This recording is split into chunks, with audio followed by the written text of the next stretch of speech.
ਸਤਿ ਸ਼੍ਰੀ ਅਕਾਲ ਸਾਰਿਆਂ ਨੂੰ ਜੀ। ਅੱਜ ਆਪਾਂ ਕਹਾਣੀ ਖੱਬਲ ਪੜ੍ਹਾਂਗੇ ਜੋ ਕਿ ਇੱਕ ਪਾਕਿਸਤਾਨ ਦੇ ਨਾਲ ਸੰਬੰਧ ਰੱਖਦੀ ਆ। ਇਸ ਦੇ ਕਹਾਣੀਕਾਰ ਨੇ ਕੁਲਵੰਤ ਵਿਰਕ। ਅਤੇ ਸਭ ਤੋਂ ਪਹਿਲਾਂ ਆਪਾਂ ਗੱਲ ਕਰੀਏ ਜੀ, ਇਹ ਜਿਹੜੀ ਕਹਾਣੀ ਹੈ ਇਹ ਕਥਾ ਪੰਜਾਬ ਪਾਠ ਪੁਸਤਕ ਦੇ ਵਿੱਚ ਵੀ ਦਰਜ ਹੈ। ਅਤੇ ਖੱਬਲ ਹੈ ਇਹ ਇੱਕ ਉਹ ਜੜੀ ਬੂਟੀ ਹੈ ਜਿਹੜੀ ਇੱਕ ਫਸਲਾਂ ਦੇ ਨਾਲ ਉੱਗਦੀ ਹੈ ਫਾਲਤੂ, ਜਿਹਨੂੰ ਖੇਤ ਵਿੱਚੋਂ ਵਾਰ-ਵਾਰ ਆਪਾਂ ਪੱਟ ਦਿੰਦੇ ਹਾਂ, ਇੱਕ ਘਾਹ ਫੂਸ ਜਿਹਨੂੰ ਆਪਾਂ ਕਹਿ ਦਿੰਦੇ ਹਾਂ, ਉਵੇਂ ਦੀਆਂ ਜਿਹੜੀਆਂ ਬੂਟੀਆਂ ਉੱਗਦੀਆਂ ਉਹ ਖੱਬਲ, ਜੋ ਕਿ ਐਕਸਟਰਾ ਚੀਜ਼ਾਂ ਜਿਸ ਨੂੰ ਪੱਟ ਦਿੱਤਾ ਜਾਂਦਾ ਫਿਰ ਉਹ ਦੁਬਾਰਾ ਕਿਤੇ ਨਾ ਕਿਤੇ ਉੱਗਰ ਆਉਂਦੀ ਹੈ। ਕੁਦਰਤੀ ਇੱਕ ਆਪਾਂ ਕਹਿ ਸਕਦੇ ਹਾਂ ਇਹ ਜਿਹੜੀ ਜੜੀ ਬੂਟੀ ਹੁੰਦੀ ਆ। ਤਾਂ ਸੋ ਆਪਾਂ ਹੁਣ ਗੱਲ ਕਰਦੇ ਹਾਂ ਇਸ ਕਹਾਣੀ ਬਾਰੇ। ਕਹਿੰਦੇ ਇਸ ਕਹਾਣੀ ਦਾ ਸਾਰ ਕੀ ਹੈ। ਇਹਦੀ ਕਹਾਣੀ ਜਿਹੜੀ ਸ਼ੁਰੂਆਤ ਹੁੰਦੀ ਹੈ, ਇਹ ਪਾਕਿਸਤਾਨ ਕਹਿੰਦੇ ਬਣੇ ਹੋਏ ਨੂੰ ਹਜੇ 3-4 ਮਹੀਨੇ ਹੋਏ ਸੀਗੇ। ਉਸ ਸਮੇਂ ਦੀ ਜਿਹੜੀ ਇਹਦੇ ਵਿੱਚ ਹਾਲਤ ਬਿਆਨ ਕੀਤੀ ਗਈ ਹੈ। ਉਸ ਸਮੇਂ ਲੋਕਾਂ ਦੀ ਜਿਹੜੀ ਉਥਲਾ ਪੁਥਲੀ ਹੋਈ ਹੈ ਵੰਡ ਤੋਂ ਬਾਅਦ, ਕੁਛ ਲੋਕ ਪਾਕਿਸਤਾਨ ਦੇ ਵਿੱਚ ਚਲੇ ਗਏ, ਕੁਛ ਲੋਕ ਭਾਰਤ ਦੇ ਵਿੱਚ ਆ ਗਏ, ਪੰਜਾਬ ਦੇ ਵਿੱਚ। ਤਾਂ ਸਿੱਖ ਅਤੇ ਮੁਸਲਮਾਨਾਂ ਦੇ ਵਿੱਚ ਜਿਹੜਾ ਖੂਨ ਖਰਾਬਾ ਹੋਇਆ, ਜੋ ਲੜਾਈ ਹੋਈ, ਵੰਡ ਹੋਈ, ਉਸ ਤੋਂ ਬਾਅਦ ਜਿਹੜੀ ਹਾਲਤ ਹੋਈ ਹੈ ਉਸ ਨੂੰ ਬਿਆਨ ਕੀਤਾ ਗਿਆ, ਜਿਹਦੇ 'ਚ ਕਹਿੰਦੇ ਵੀ ਲੋਕਾਂ ਦਾ ਜਿਹੜਾ ਸਮਾਨ ਸੀ, ਕਿਉਂਕਿ ਲੋਕ ਆਪਦੇ ਥਾਂ ਤੋਂ ਭਟਕ ਕੇ ਹੋਰ ਜਗ੍ਹਾ 'ਤੇ ਜਾ ਰਹੇ ਸੀਗੇ, ਉਥਲ ਪੁਥਲ ਹੋਣ ਕਾਰਨ ਜਿਹੜਾ ਉਹਨਾਂ ਦਾ ਸਮਾਨ ਸੀ ਜਾਂ ਤਾਂ ਉਹ ਸਰਕਾਰੀ ਦਫ਼ਤਰਾਂ ਦੇ ਸਾਹਮਣੇ ਢੇਰ ਲੱਗੇ ਪਏ ਸੀ ਜਾਂ ਥਾਣੇ ਦੇ ਵਿੱਚ ਜਿਹੜਾ ਪਿਆ ਹੋਇਆ ਸੀ। ਕਹਿੰਦੇ ਪਾਕਿਸਤਾਨ ਦੀ ਜਿਹੜੀ ਧਰਤੀ ਆ ਉਹ ਬਿਲਕੁਲ ਉਖੜੀ ਸ਼ਹਿ ਵਾਂਗ ਜਿਹੜੀ ਜਾਪ ਰਹੀ ਸੀ।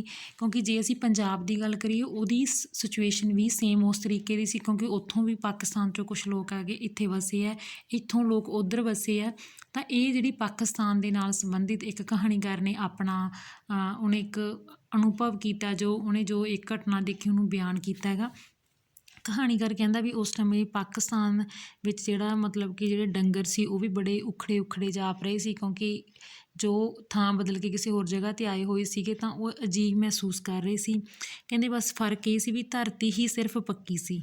ਧਰਤੀ ਪੱਕੀ ਤੋਂ ਮਤਲਬ ਹੈ ਵੀ ਧਰਤੀ ਇੱਕ ਇਹੋ ਜਿਹੀ ਚੀਜ਼ ਸੀ ਜਿਹੜੀ ਉਸ ਜਗ੍ਹਾ 'ਤੇ ਖੜ੍ਹੀ ਹੋਈ ਸੀ, ਜਿਹੜੀ ਇੱਕ ਜਗ੍ਹਾ ਤੋਂ ਦੂਜੀ ਜਗ੍ਹਾ 'ਤੇ ਨਹੀਂ ਗਈ ਸੀ। ਮਤਲਬ ਸਿਰਫ ਇਸ ਟਾਈਮ ਧਰਤੀ ਹੀ ਪੱਕੀ ਸੀ, ਬਾਕੀ ਲੋਕਾਂ ਦਾ ਟਿਕਾਣਾ ਕੋਈ ਪੱਕਾ ਨਹੀਂ ਸੀ। ਕੋਈ ਲੋਕ ਆਪਦੀਆਂ ਜ਼ਮੀਨਾਂ ਨੂੰ ਲੱਭਦੇ ਹੋਏ ਜਾਂ ਆਪਦਾ ਇੱਕ ਆਸਰਾ ਰਹਿਣ ਦਾ ਲੱਭਦੇ ਹੋਏ ਇੱਧਰ ਉੱਧਰ ਭਟਕ ਰਹੇ ਸੀ। ਵਾਘੇ ਵੱਡੇ ਕੈਂਪ ਲੱਗੇ ਹੋਏ ਸੀਗੇ। ਕਹਿੰਦੇ ਜ਼ਿਲ੍ਹਿਆਂ ਤੋਂ ਪੈਦਲ ਫਿਰ ਗੱਡਿਆਂ ਵਿੱਚ ਜ਼ਮੀਨ ਦੀ ਭਾਲ ਕਰਨ ਲੱਗ ਰਹੇ ਸੀ, ਕਿਉਂਕਿ ਜ਼ਮੀਨਾਂ ਦੀ ਵੰਡ ਹੈ ਜਿਹੜੀ ਉਹ ਇਲਾਕੇ ਵਾਈਜ਼ ਜੋ ਛੱਡ ਕੇ ਗਏ ਸੀ ਉਹਨਾਂ ਨੂੰ ਅਲੱਗ-ਅਲੱਗ ਅਲਾਟ ਕੀਤੀ ਜਾ ਰਹੀ ਸੀ। ਕਹਿੰਦੇ ਜਿਹੜੇ ਮਜ਼ਦੂਰ ਸੀਗੇ, ਉਹ ਮਜ਼ਦੂਰ ਦੇ ਮਾਲਕ ਹੈ ਜਿਹੜੇ ਮਿੱਲ ਮਾਲਕ, ਉਹ ਵੀ ਛੱਡ ਕੇ ਇੱਕ ਜਗ੍ਹਾ ਤੋਂ ਦੂਜੇ ਚਲੇ ਗਏ ਸੀ, ਕਿਉਂਕਿ ਮਜ਼ਦੂਰਾਂ ਦੇ ਉੱਪਰ ਵੀ ਉਹਨਾਂ ਦਾ ਕਾਰੋਬਾਰ 'ਤੇ ਕਾਫੀ ਪ੍ਰਭਾਵ ਪਿਆ। ਸ਼ਰਨਾਰਥੀ ਜਿਨ੍ਹਾਂ ਦੇ ਵਿੱਚ ਬਹੁਤ ਲੋਕ ਉਹ ਸੀ ਜਿਹੜੇ ਆਪਦੇ ਰਿਸ਼ਤੇਦਾਰਾਂ ਤੋਂ, ਪਰਿਵਾਰਾਂ ਤੋਂ ਵਿਛੜ ਚੁੱਕੇ ਸੀਗੇ, ਆਪਦੇ ਘਰ-ਬਾਰਾਂ ਤੋਂ ਵਾਂਝੇ ਹੋ ਚੁੱਕੇ ਸੀ, ਉਹਨਾਂ ਦੀ ਸਥਿਤੀ ਜਿਹੜੀ ਉਹਨਾਂ ਨੇ ਬਿਆਨ ਕੀਤੀ ਹੈ।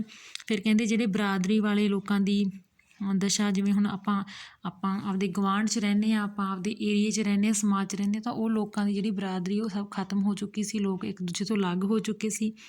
ਜਿਹੜੇ ਸੀ ਸਿੱਖ ਹਿੰਦੂ ਜਿਹੜੇ ਦੋਸਤ ਸੀ ਉਹ ਇੱਕ ਦੂਜੇ ਤੋਂ ਦੂਰ ਹੋ ਗਏ ਸੀਗੇ, ਕਿਉਂਕਿ ਜਿਹੜੇ ਲੋਕ ਸਿੱਖਾਂ ਦੇ ਨਾਲ ਰਹਿੰਦੇ ਸੀਗੇ, ਹਿੰਦੂ ਜਾਂ ਹਿੰਦੂਆਂ ਨਾਲ ਮੁਸਲਮਾਨ ਰਹਿੰਦੇ ਸੀ, ਉਹ ਸਾਰਿਆਂ ਦੇ ਵਿੱਚ ਕੀ ਸੀ, ਵੱਖ-ਵੱਖ ਹੋਣ ਕਰਕੇ ਜਿਹੜੇ ਇੱਕ ਦੂਜੇ ਦੇ ਦੋਸਤ ਸੀ ਉਹ ਸਾਰੇ ਕੀ ਸੀਗੇ, ਮਤਲਬ ਕਿ ਦੂਰ ਹੋ ਚੁੱਕੇ ਸੀਗੇ।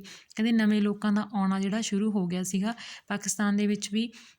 ਜਦੋਂ ਨਵੇਂ ਲੋਕ ਰਹੇ ਸੀ, ਕਹਿੰਦੇ ਵੀ ਬੜੇ ਉਹ ਲੋਕ ਗੰਦੇ ਜਿਹੇ ਲੱਗਦੇ ਸੀਗੇ, ਉਹਨਾਂ ਦੀ ਭਾਸ਼ਾ ਦਾ ਫਰਕ ਸੀ, ਇੰਨੀ ਜਲਦੀ ਉਹ ਘੁਲ ਮਿਲ ਨਹੀਂ ਸਕਦੇ ਸੀਗੇ, ਕਿਉਂਕਿ ਇਹ ਆਮ ਹੀ ਗੱਲ ਹੁੰਦੀ ਹੈ ਜਦੋਂ ਕੋਈ ਹੋਰ ਏਰੀਏ ਦੇ ਲੋਕ ਆਉਂਦੇ ਆ ਤਾਂ ਉਹਨਾਂ ਦੀ ਬੋਲੀ ਵੀ ਵੱਖਰੀ ਹੁੰਦੀ ਹੈ। ਤਾਂ ਕਹਿੰਦੇ ਵੀ ਉਹ ਪਰਿਵਾਰਕ, ਉਹ ਪਿੰਡਾਂ ਦਾ ਮਾਹੌਲ, ਉਹ ਇਲਾਕੇ ਦਾ ਮਾਹੌਲ ਬਿਲਕੁਲ ਬਦਲ ਚੁੱਕਿਆ ਸੀ, ਕਿਉਂਕਿ ਉੱਥੋਂ ਦੇ ਲੋਕ ਕਿਤੇ ਹੋਰ ਜਾ ਚੁੱਕੇ ਸੀ ਅਤੇ ਉੱਥੇ ਨਵੇਂ ਲੋਕ ਆ ਰਹੇ ਸੀ, ਜਿਨ੍ਹਾਂ ਦਾ ਮਤਲਬ ਕਿ ਬਿਲਕੁਲ ਵੱਖਰਾ ਰਹਿਣ ਸਹਿਣ, ਗੱਲਬਾਤ ਦਾ ਢੰਗ ਵੱਖਰਾ ਸੀ, ਸਭ ਕੁਛ ਓਪਰਾ ਸੀਗਾ।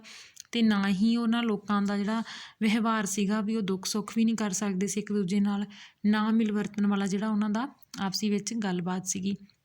ਕਹਿੰਦੇ ਇੱਥੋਂ ਤੱਕ ਕਿ ਸਮਾਜ ਦੀ ਜੜ ਕੀ ਹੈ, ਬਿਲਕੁਲ ਹਿੱਲ ਚੁੱਕੀ ਸੀ, ਪਿੰਡ ਓਪਰੇ ਲੱਗਦੇ ਸੀ। ਕਹਿੰਦੇ ਜਿਹੜੀਆਂ ਨਹਿਰਾਂ ਰਜਵਾੜੇ ਤੋਂ ਜਿਹੜੇ ਮਤਲਬ ਕਿ ਬੇਗਾਨੇ ਲੱਗਦੇ ਸੀ ਉਹ, ਅਤੇ ਉੱਥੋਂ ਸਿਰਫ ਇੱਕ ਪਾਣੀ ਵੀ ਜਿਹੜਾ ਆਉਂਦਾ ਸੀ ਉਹਦੇ ਵਿੱਚ ਮੁਰਦਿਆਂ ਦੀਆਂ ਲਾਸ਼ਾਂ, ਲੱਤਾਂ, ਉਹਨਾਂ ਦੇ ਬਾਹਾਂ ਜਾਂ ਇਹੋ ਜਿਹੀਆਂ ਚੀਜ਼ਾਂ ਜਿਹੜੀਆਂ ਪਾਣੀ ਲਾਲ ਬਿਲਕੁਲ ਸੀਗਾ ਉਹ ਨਹਿਰਾਂ ਦਾ। ਅਤੇ ਉੱਥੋਂ ਦੇ ਲੋਕ ਸੀ ਜਿਹੜੇ ਰਹਿੰਦੇ ਸੀ ਉਹ ਪਾਣੀ ਤੋਂ ਨਹਾਉਣ ਤੋਂ ਬੱਚਿਆਂ ਨੂੰ ਰੋਕਦੇ ਸੀ, ਦੂਰ ਕਰਦੇ ਸੀ। ਉਸ ਟਾਈਮ ਜਿਹੜਾ ਖੂਨ ਖਰਾਬਾ ਚਾਰੇ ਪਾਸੇ ਜਿਹੜਾ ਉਹ ਪਾਣੀ ਦੇ ਵਿੱਚ ਜਿਹੜਾ ਦੇਖਣ ਨੂੰ ਮਿਲਦਾ ਸੀ। ਅਨੇਕਾਂ ਲੋਕ ਜਿਹੜੇ ਉਹਨਾਂ ਦੇ ਵਿੱਚ ਮਾਰੇ ਗਏ ਆ।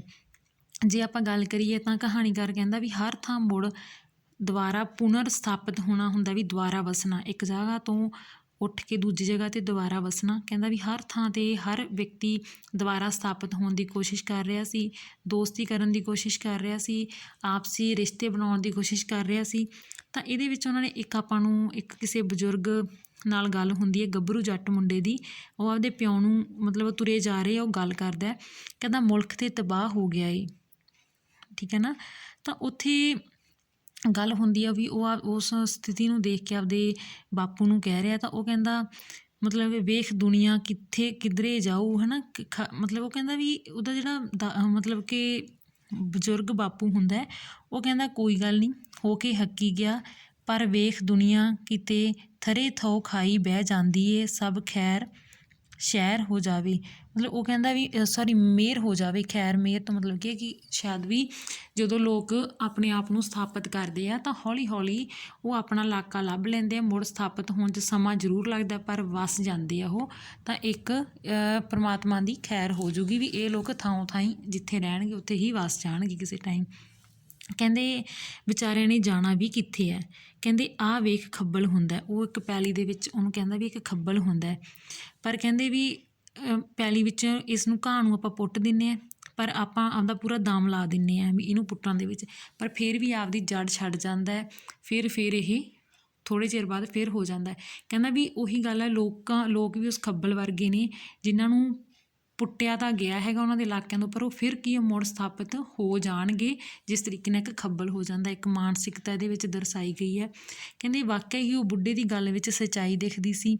ਜਿਨ੍ਹਾਂ ਲੋਕਾਂ ਨੂੰ ਜ਼ਮੀਨ ਮਿਲ ਜਾਂਦੀ ਸੀਗੀ ਜਾਂ ਕੱਚੀਆਂ ਜਿਹੜੀਆਂ ਉਹਨਾਂ ਦੀਆਂ ਰਸੀਦਾਂ ਜਿਹੜੀਆਂ ਫਰਦਾਂ ਹੁੰਦੀਆਂ ਜਾਂ ਅਲਾਟ ਹੋ ਜਾਂਦੀਆਂ ਸੀ ਜ਼ਮੀਨ ਦੀਆਂ, ਤਾਂ ਉਹਨਾਂ ਨੂੰ ਉੱਥੇ ਆਸ ਵੱਧ ਜਾਂਦੀ ਸੀਗੀ।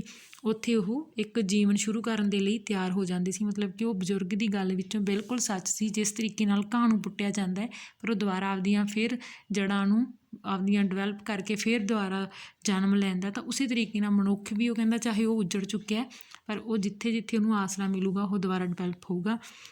ਕਹਿੰਦੇ ਹੌਲੀ ਹੌਲੀ ਜ਼ਿੰਦਗੀ ਸ਼ੁਰੂ ਹੋ ਜੂਗੀ, ਠੀਕ ਹੈ। ਉਹ ਕਹਿੰਦੇ ਇਸ ਤਰੀਕੇ ਨਾਲ ਜਿਸ ਤਰੀਕੇ ਨਾਲ ਪਿੰਡ ਵਸਣੇ ਸ਼ੁਰੂ ਹੋ ਗਏ, ਲੋਕ ਆਉਣੇ ਸ਼ੁਰੂ ਹੋ ਗਏ ਵੱਖਰੇ ਵੱਖਰੇ। ਕਹਿੰਦੇ ਉਸ ਟਾਈਮ ਉਹਨਾਂ ਪਿੰਡਾਂ ਦੇ ਵਿੱਚ ਜਾਂ ਉਸ ਕਸਬਿਆਂ ਦੇ ਵਿੱਚ ਜਦੋਂ ਕੋਈ ਤਹਿਸੀਲਦਾਰ ਆਉਂਦਾ ਜਾਂ ਕੋਈ ਵੱਡਾ ਅਫਸਰ ਆਉਂਦਾ, ਤਾਂ ਉਹਨਾਂ ਦੇ ਵਿੱਚੋਂ ਲੋਕ ਆਪਦੇ ਆਪ ਨੂੰ ਇੱਕ ਲੀਡਰੀ ਦਾ ਮੁੱਢ ਬੰਨ੍ਹਣਾ ਸ਼ੁਰੂ ਹੋ ਗਿਆ ਸੀ। ਉਹਨੂੰ ਹੁੱਕਾ ਪਾਣੀ ਪੁੱਛਦੇ ਅਫਸਰ ਨੂੰ, ਉਹਦੇ ਵਿੱਚ ਆਪਦੀ ਧੌਂਸ ਜਿਵੇਂ ਜਮਾਉਣ ਵਾਲੇ ਕੁਛ ਲੋਕ ਹੁੰਦੇ ਆ ਅੱਗੇ ਉੱਠਣ ਵਾਲੇ, ਤਾਂ ਉਹਦੀਆਂ ਜ਼ਮੀਨਾਂ ਲੱਭਣਾ ਜਾਂ ਜ਼ਮੀਨਾਂ ਦੇ ਪ੍ਰਤੀ ਉਹਨਾਂ ਦੀਆਂ ਜਿਹੜੀਆਂ ਗੱਲਾਂ ਉਹਨਾਂ ਨਾਲ ਸਾਂਝੀਆਂ ਕਰਨੀਆਂ। ਤਾਂ ਉਹ ਸਾਰੇ ਤਰ੍ਹਾਂ ਦੀਆਂ ਜਿਹੜੀਆਂ ਚੀਜ਼ਾਂ ਹੈ ਇੱਕ ਦੂਜੇ ਨਾਲ ਅੱਗੇ ਉੱਠਣ ਦੀਆਂ ਹੁੰਦੀਆਂ ਸੀ ਵੀ ਲੀਡਰੀ ਦੇ ਵਿੱਚ ਨੇਤਾ ਜਾਂ ਪ੍ਰਤੀਨਿਧ ਬਣਨ ਦੀ ਕੋਸ਼ਿਸ਼ ਕੀਤੀ ਜਾਂਦੀ ਸੀ।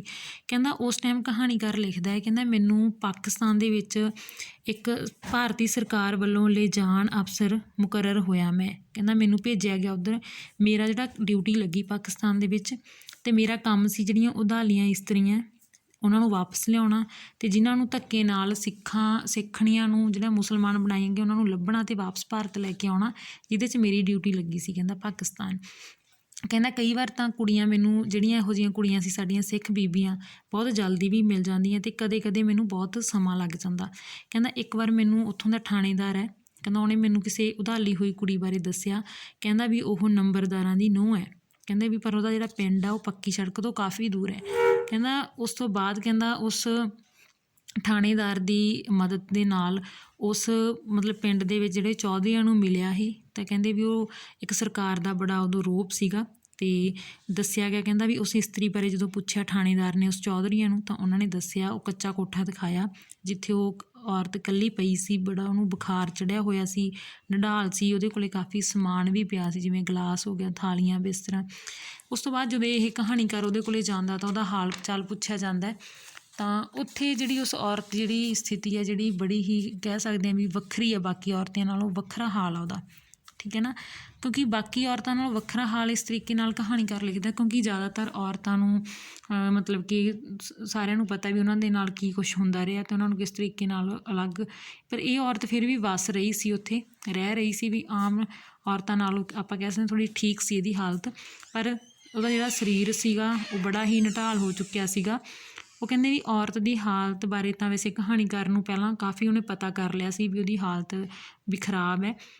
ਪਰ ਜਦੋਂ ਉਹਨੇ ਉਹਦਾ ਮੌਜੂਦਾ ਹਾਲ ਦੇਖਿਆ ਤਾਂ ਉਹਨੂੰ ਬੜਾ ਦਿਲਚਸਪ ਲੱਗਿਆ, ਵੀ ਉਹਨੂੰ ਲੱਗਿਆ ਵੀ ਮੈਨੂੰ ਜਾਣਨਾ ਚਾਹੀਦਾ ਵੀ ਉਹਦੇ ਭਾਂਡੇ ਸਮਾਨ ਵੀ ਇਹਨੂੰ ਕਿਸ ਨੇ ਦਿੱਤੇ। ਉਹਨੂੰ ਪੁੱਛਣ ਦੀ ਵੀ ਕੋਸ਼ਿਸ਼ ਕੀਤੀ ਜਾਂਦੀ ਹੈ। ਫਿਰ ਉਹਦਾ ਜਿਸਮ ਦੇ ਮਾਲਕ ਦੀ ਗੱਲ ਹੋਈ ਹੈ, ਮਤਲਬ ਕਿ ਜਿਸ ਮੁਸਲਮਾਨ ਨੇ ਜਾਂ ਜਿਸ ਵੀ ਵਿਅਕਤੀ ਨੇ ਇਸ ਨੂੰ ਇੱਥੇ ਰੱਖਿਆ ਹੋਇਆ ਹੈਗਾ, ਜਾਂ ਇਹਨੂੰ ਉਸਦੇ ਪਰਿਵਾਰ ਨਾਲੋਂ ਵਿਛੋੜ ਕੇ ਆਪਦੇ ਨਾਲ ਮਤਲਬ ਕਿ ਆਪਦੀ ਭੁੱਖ ਮਿਟਾਉਣ ਵਾਸਤੇ ਇੱਥੇ ਰੱਖਿਆ ਹੋਇਆ, ਤਾਂ ਉਹਦੇ ਬਾਰੇ ਵੀ ਉਹ ਕਹਿੰਦਾ ਵੀ ਉਹਨੂੰ ਧੱਕਾ ਲੱਗਦਾ ਉਹਦੇ ਮਨ ਨੂੰ, ਵੀ ਇਨਸਾਨ ਕਹਿੰਦਾ ਵੀ ਉਹਨਾਂ ਦੀ ਹਾਲਤ ਜਿਹੜੀ ਹੁੰਦੀ ਹੈ ਨਾ ਬੜੀ ਖਰਾਬ ਹੁੰਦੀ ਹੈ ਉਸ ਔਰਤ ਦੀ। ਕਹਿੰਦਾ ਇਹ ਲੱਗਦਾ ਵੀ ਇਨਸਾਨ ਦੇ ਉੱਤੇ ਜਦੋਂ ਜ਼ੁਲਮ ਹੁੰਦਾ ਨਾ ਤਾਂ ਸਭ ਤੋਂ ਕਰੜੀ ਤਸਵੀਰ ਸੀਗੀ।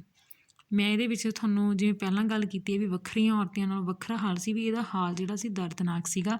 ਫਿਰ ਉਹ ਕਹਿੰਦੇ ਸਰਦੀ ਦੀ ਰੁੱਤ ਹੋ ਗਈ ਸੀ, ਕਿਉਂਕਿ ਸਾਨੂੰ 6 ਮਹੀਨੇ ਹੋ ਗਏ ਸੀ ਕਹਿੰਦਾ ਉੱਥੇ ਗਿਆ ਨੂੰ, ਅਸੀਂ ਦੇਖ ਲਿਆ ਸੀਗਾ ਕਹਿੰਦਾ ਵੀ ਇੱਕ ਤਾਂ ਸਾਨੂੰ ਇਹ ਪਤਾ ਸੀ ਵੀ ਇਸ ਔਰਤ ਨੂੰ ਹੁਣ ਕੋਈ ਗੁੰਮ ਨਹੀਂ ਕਰ ਸਕਦਾ, ਗੁੰਮ ਤਾਂ ਇਹਨੂੰ ਕੋਈ ਕਰ ਨਹੀਂ ਸਕਦਾ, ਕਿਉਂਕਿ ਅਸੀਂ ਇਹਦੇ ਬਾਰੇ ਗੱਲ ਜਿਹੜੀ ਪਿੰਡ ਨਾਲ ਸਾਂਝੀ ਕਰ ਚੁੱਕੇ ਸੀ, ਕਿਉਂਕਿ ਉਹਨਾਂ ਨੂੰ ਇਹ ਵੀ ਪਤਾ ਸੀ ਵੀ ਸਾਨੂੰ ਇਸ ਗੱਲ ਦਾ ਪਤਾ ਲੱਗ ਗਿਆ, ਹੁਣ ਇਸ ਔਰਤ ਨੂੰ ਓਲੇ ਨਹੀਂ ਕੋਈ ਕਰ ਸਕਦਾ ਸੀ ਜਾਂ ਇਹਨੂੰ ਲੁਕੋ ਨਹੀਂ ਸਕਦਾ ਸੀ। ਬਾਅਦ 'ਚੋਂ ਕਹਿੰਦੇ ਫਿਰ ਉਹ ਇਸਤਰੀ ਨਾਲ ਜਦੋਂ ਗੱਲ ਹੁੰਦੀ ਹੈ, ਉਹ ਉਹਨੂੰ ਇਹ ਜਦੋਂ ਕਹਾਣੀਕਾਰ ਕਹਿੰਦਾ ਵੀ ਮੈਂ ਵਾਪਸ ਆਉਣ ਲਈ ਕਿਹਾ ਵੀ ਮੈਂ ਤੇਰੇ ਕੋਲ ਫਿਰ ਵਾਪਸ ਆਊਂਗਾ ਉਹਦੇ ਹਾਲ ਚਾਲ ਪੁੱਛਣ ਤੋਂ ਬਾਅਦ, ਉਹ ਕਹਿੰਦੀ ਵੀ ਤੂੰ ਸਿੱਖ ਭਰਾ ਏ। ਫਿਰ ਉਹ ਉਹਨੂੰ ਉਹਦੀ ਗੱਲਬਾਤ ਹੁੰਦੀ ਆ ਆਪਸ ਵਿੱਚ, ਮਤਲਬ ਕਹਾਣੀ ਕਰਨਾ, ਉਹ ਕਹਿੰਦੀ ਵੀ ਤੂੰ ਸਿੱਖ ਭਰਾ ਹੈ, ਕਹਿੰਦੀ ਮੈਂ ਵੀ ਸਿੱਖ ਬੀਬੀ ਹਾਂ, ਕਹਿੰਦੀ ਪਰ ਮੈਨੂੰ ਇੱਥੇ ਮੁਸਲਮਾਨ ਬਣਾ ਕੇ ਮਤਲਬ ਰੱਖ ਲਿਆ, ਠੀਕ ਹੈ। ਕਹਿੰਦੀ ਮੈਂ ਹੁਣ ਮੁਸਲਮਾਨ ਹੋ ਗਈ ਹਾਂ। ਆਪਦੇ ਨਾਲ ਬੀਤੀ ਸਾਰੀ ਘਟਨਾ ਬਿਆਨ ਕਰਦੀ ਹੈ ਵੀ ਉਹ ਪਰਿਵਾਰ ਤੋਂ ਕਿਸ ਤਰੀਕੇ ਨਾਲ ਵੱਖ ਹੋਈ ਹੈ। ਫਿਰ ਉਹ ਗੱਲ ਕਰਦੀ ਹੈ ਆਪਦੀ ਨਨਾਣ ਦੀ, ਕਹਿੰਦੀ ਮੇਰੀ ਨਨਾਣ ਨੂੰ ਵੀ ਇੱਥੇ ਮੈਂ ਉਹਦੀ ਆਵਾਜ਼ ਸੁਣੀ ਸੀ ਜਦੋਂ ਅਸੀਂ ਵਿਛੜੀਆਂ ਸੀਗੀਆਂ, ਅਤੇ ਉਹ ਵੀ ਇੱਥੇ ਨੇੜੇ ਤੇੜੇ ਹੀ ਇੱਥੇ ਪਾਕਿਸਤਾਨ ਦੇ ਵਿੱਚ ਹੀ ਹੈ। ਉਹ ਵੀ ਕਿਸੇ ਨੇ ਮਤਲਬ ਇਸ ਤਰੀਕੇ ਨਾਲ ਉਹਨੂੰ ਵੀ ਕਿਡਨੈਪ ਕੀਤਾ ਜਾਂ ਉਹਨੂੰ ਫੜ ਕੇ ਆਪਦੇ ਨਾਲ ਲੈ ਗਏ ਅਤੇ ਮੁਸਲਮਾਨ ਬਣਾ ਲਿਆ ਉਹਨੂੰ ਵੀ, ਹੈ ਨਾ। ਉਹ ਕਹਿੰਦੀ ਵੀ ਜੇ ਤੁਸੀਂ ਉਹਨੂੰ ਲੱਭਦੇ ਹੋ, ਮੇਰੀ ਮਦਦ ਕਰਦੇ ਹੋ ਤਾਂ ਮੇਰੇ ਲਈ ਬਹੁਤ ਸੌਖਾ ਹੋ ਜਾਊਗਾ, ਕਿਉਂਕਿ ਮੈਨੂੰ ਪਤਾ ਵੀ ਮੈਨੂੰ ਇੱਥੇ ਹੀ ਰਹਿਣਾ ਪੈਣਾ, ਮੇਰਾ ਹੁਣ ਇੱਥੇ ਮੇਰਾ ਇੱਕ ਤਰ੍ਹਾਂ ਨਾਲ ਮੈਂ ਇੱਥੇ ਮੁਸਲਮਾਨੀ ਬਣ ਚੁੱਕੀ ਹਾਂ। ਪਰ ਵੀ ਜੇ ਉਹ ਮੇਰੀ ਨਨਾਣ ਹੈ ਤਾਂ ਉਹਨੂੰ ਮੈਂ ਉਹਦਾ ਸਾਕ ਕਰਵਾ ਦੂੰਗੀ ਕਿਸੇ ਰਿਸ਼ਤੇਦਾਰੀ, ਜੇ ਉਹ ਮਿਲ ਜਾਂਦੀ ਹੈ ਤਾਂ ਮੇਰੀ ਇੱਕ ਨੀਂਹ ਜੜ ਬਣ ਜੂਗੀ, ਇੱਕ ਮੇਰੀ ਰਿਸ਼ਤੇਦਾਰੀ ਬਣ ਜੂਗੀ ਉਹਦੇ ਬੱਚਿਆਂ ਨਾਲ ਮੇਰੀ, ਵੀ ਮੈਂ ਮਤਲਬ ਕਿ ਆਪਦਾ ਇੱਕ ਡਿਵੈਲਪ ਕਰ ਸਕਦੀ ਹਾਂ ਆਪਦੇ ਆਪ ਨੂੰ। ਤਾਂ ਇੱਥੇ ਕਹਾਣੀਕਾਰ ਨੂੰ ਜਦੋਂ ਉਹ ਆਪਦੀ ਨਨਾਣ ਦੀ ਗੱਲ ਉਹਦੇ ਨਾਲ ਸਾਂਝੀ ਕਰਦੀ ਉਹਦੇ ਨਾਲ ਵੀ ਉਸ ਦਾ ਮੈਂ ਵਿਆਹ ਕਰ ਦੂੰਗੀ, ਉਹ ਵੀ ਮੁਸਲਮਾਨੀ ਮਤਲਬ ਕਿ ਕਿਸੇ ਪਰਿਵਾਰ ਦੇ ਵਿੱਚ, ਤਾਂ ਅਸੀਂ ਦੋਵੇਂ ਵਰਤਾਂਗੀਆਂ, ਸਾਡੇ ਬੱਚੇ ਵਰਤਣਗੇ, ਮੈਨੂੰ ਇਹ ਲੱਗੂਗਾ ਮੈਂ ਉਹਨੂੰ ਪਾਲਿਆ, ਮੇਰੀ ਧੀਆਂ ਵਰਗੀ ਹੈ, ਤਾਂ ਮੇਰੇ ਲਈ ਇੱਕ ਜਿਉਣ ਦਾ ਆਸਰਾ ਜਗ ਪਊਗਾ, ਕਿਉਂਕਿ ਕੋਈ ਮੈਨੂੰ ਲੱਗੂਗਾ ਵੀ ਕੋਈ ਤਾਂ ਮੇਰਾ ਆਪਦਾ ਹੈ। ਤਾਂ ਇੱਥੇ ਕਹਾਣੀਕਾਰ ਨੂੰ ਫਿਰ ਉਸ ਬੁੱਢੇ ਦੀ ਬਜ਼ੁਰਗ ਦੀ ਗੱਲ ਯਾਦ ਆਉਂਦੀ ਹੈ, ਜਿਹਨੇ ਇਹ ਕਿਹਾ ਸੀ ਵੀ ਮਨੁੱਖ ਹੈ ਜਿਹੜਾ ਇੱਕ ਖੱਬਲ ਵਾਂਗ ਹੈ, ਜਿਹੜਾ ਕਿ ਮੁੜ ਡਿਵੈਲਪ ਹੋਣ ਦੀ ਜਿਹੜੀ ਸਮਰੱਥਾ ਰੱਖਦਾ।